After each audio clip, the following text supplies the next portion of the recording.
On this episode, our favorite superheroes are hiding at plain sight behind their secret identities as ordinary students at the Fletcher School residency. So good to be on campus. Let's go to class. What class do we have now? I think we have global leadership with Professor Ryan. Yes, we are doing the leader presentation. Oh yeah, and you have ours ready, right? No, I thought you were gonna do it. Don't worry, guys. Young Sen normally does all the real work for our group papers. I'm sure she has it. Let's call her on Zoom. What? No, I didn't do it either. I was too busy with the capstone. You guys are... Oh God, what can we do now? We are in deep trouble. We are all waiting for us. Don't worry, guys. Let's do what we always do. Blame the Republicans. Yes, Brad's the Republican. Sorry, Brad. Let's tell the professor he had the responsibility of bringing the presentation and he totally bailed on us. Yeah! Good morning, Professor Ryan. I have some terrible news. It happened that Brad, our teammate from Alabama... Oh no, it's Exclusionator, our old arch nemesis, a demon that hates diversity in global teams. FAB Ensemble!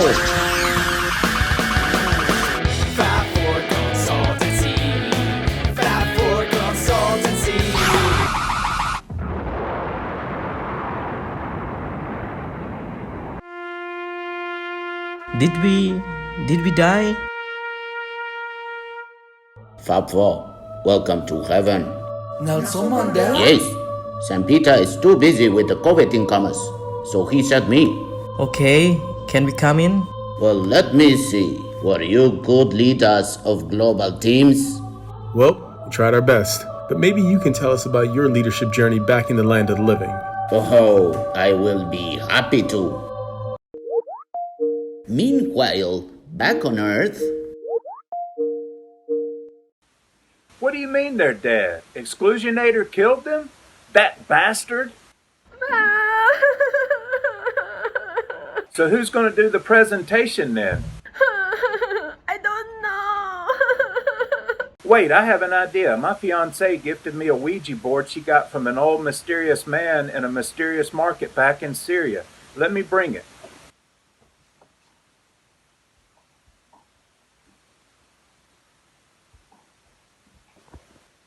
FAB4, are you there?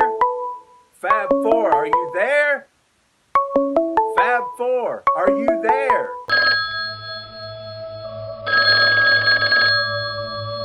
Hey, it's our friend Brad calling. They need help with the leader presentation. Mandela, you are our man. Please talk to the phone.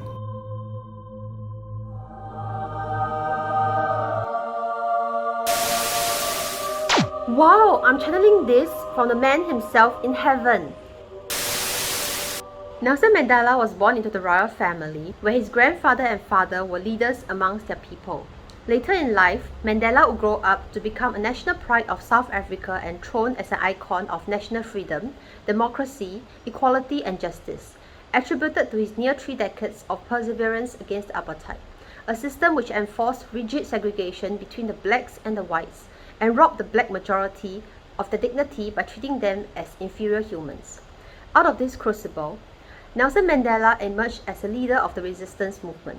In 1994, Mandela became South Africa's first black president, leading a peaceful transition from a racially discordant nation to a stable democracy sustained by a progressive constitution and an inclusive Bill of Rights.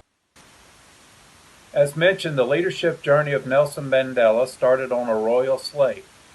His rise to leadership could therefore lend some correlation to the trait theory of leadership, which asserts that leaders are born and leadership traits can be inherited. As Mandela grew into himself, he came face to face with the colossal injustice, exploitation, and suppression of black South Africans. This earlier crucible in life compelled him to weigh the repercussions of leaving his comforts behind to an unknown journey. In applying the global mindset and the CPACE framework of cross-cultural competency, Mandela's fundamental ability in ethno-relativism shone through evidently. Intellectual capital. In this cognitive aspect of the global mindset, Nelson Mandela displayed his knowledge of South Africa and its broader macro environment, i.e. global politics. With a learning mindset, he reflected an ability to analyze, digest, and interpret the information. Being a practitioner of mindfulness bolstered by curiosity, he is deeply self-reflective and operating from strong core values and possessing concern for others. The motivation theory also denotes that for self-sacrificial leaders like Mandela, he was intrinsically motivated by deep calling, which imbued unshakable hope and faith to make contributions and leave a legacy. Psychological capital. In this effective aspect of the global mindset, Nelson Mandela displayed immense emotional energy and a willingness to engage in the environment, reflecting a constructive attitude towards diversity of thought and action. Put simply, his passion rooted in singleness of purpose in overturning the apartheid system. Coupled with adaptability, mindfulness, and a big heart, he recognized that giving free rein to negative emotions would impede his intended goals. Through sheer psychological grit, he trained himself to master his emotions. In social capital, the behavioral aspect of the global mindset, Mandela reflects an innate ability to act in a way that helps to build trusting relationships with the South African people from all races. Namely, he bubbled with positivity and empathy, layering this positive psychology into the broaden and build approach, which brought about a contagion effect to all those around him.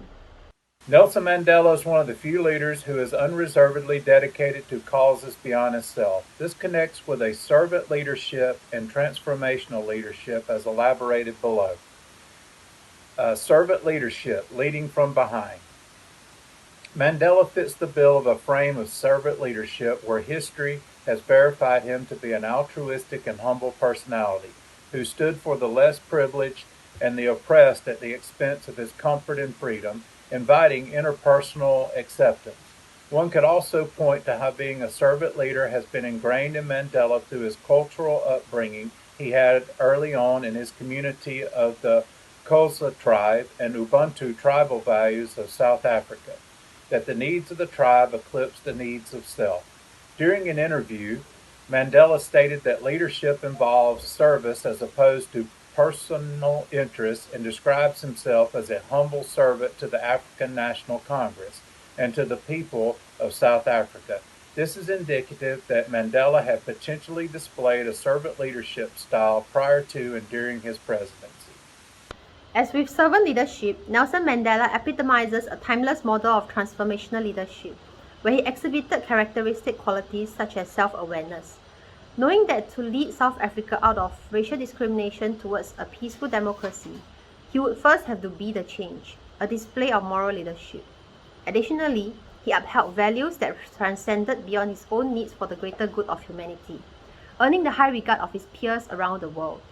Explicitly, his Nobel Peace Prize acceptance speech in 1993 urged the rest of the world to fight racism, wherever it occurs and whatever guise it assumes. No leader can claim to be one by achieving the successful outcomes on his own.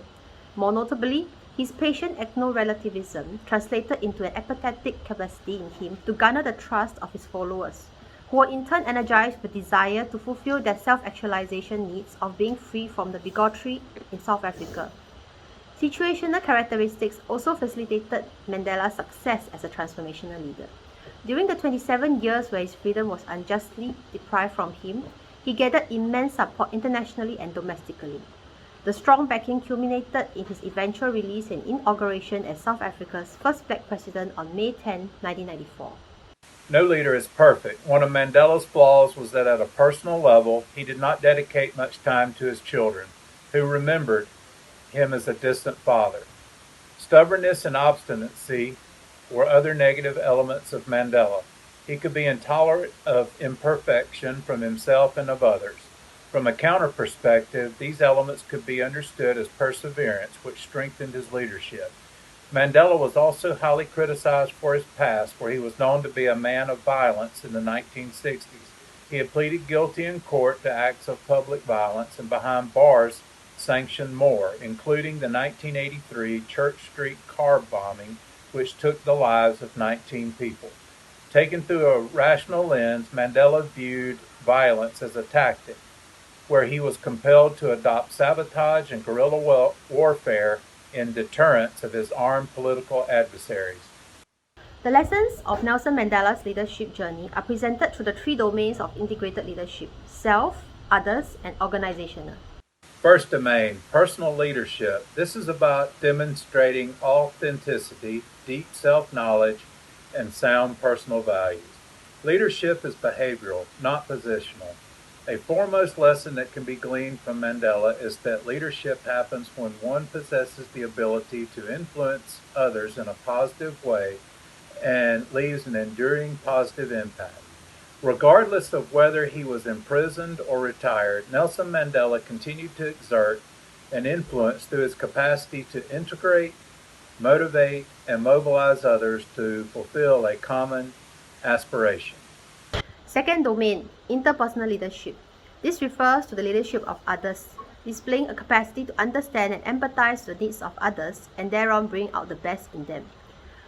Mandela's guiding philosophy in collaboration remained steadfast even with those who had wronged him, demonstrating an extraordinary level of dedication towards the cause and a remarkable capacity to forgive. And it was as if Mandela held the magic of harmonizing every aspect of living with empathetic humanism. Through mindful intercultural empathy, a leader can tap into a skill known as decentering, knowing what the world looks like through others' eyes, even that of his enemies. Third domain, strategic leadership. In politics, strategic leadership refers to the leadership of the organization or of the nation. Strategizing with an end in mind, Mandela assessed that South Africa would not be surviving into the future. Hence, when he was in prison, he strategically anticipated possible moves of his adversaries. True to his predictions, his sacrifice and freedom prompted the outside world to act against South Africa while the local community rose up to pressure for change. Matching the moment. Effective revolutionary leaders like Mandela know their leadership situation as the ground shifts under them, and Mandela displayed this understanding when he stepped down from office. With a big heart for the common good, his impetus was to create alignment with the whites by sharing the supreme position with others. It always seems impossible until it's done. Mandela was a man of principle and dignity who was willing to sacrifice himself for his beliefs. Even in the toughest of moments, Mandela never once gave up and tirelessly worked towards what he believed in. In 1993, he clinched the Nobel Peace Prize for his resounding contributions. In conclusion, throughout all of the trials and tribulations he suffered through his life, the world can look at the leadership model portrayed by Nelson Mandela, a dynamic, receptive, and just leader whose unwavering belief in equality and tireless journey towards justice galvanized not just South Africa, but sent vibrations of change throughout the world. From his tribal beginnings, where he was groomed for positions of power, to his long and dark days inside of his small cell, Mandela kept his faith in humanity and empowering others. His powerful legacy is indeed one that requires perseverance, compassion, and commitment of generations to a world where equality is shared by all. Wow, Mr. Mandela, your leadership journey was amazing. Yes, I feel like I've wasted my time. All that drinking and having fun was useless. Yes, if only we had known about this leadership style. Yes, if only we had another chance. Okay, FAB4. It seems like you learned your lesson. I will send you back to Earth with one condition. Be the change you want to see in the world. Goodbye, FAB4. Hey, you stole that line from Gandhi!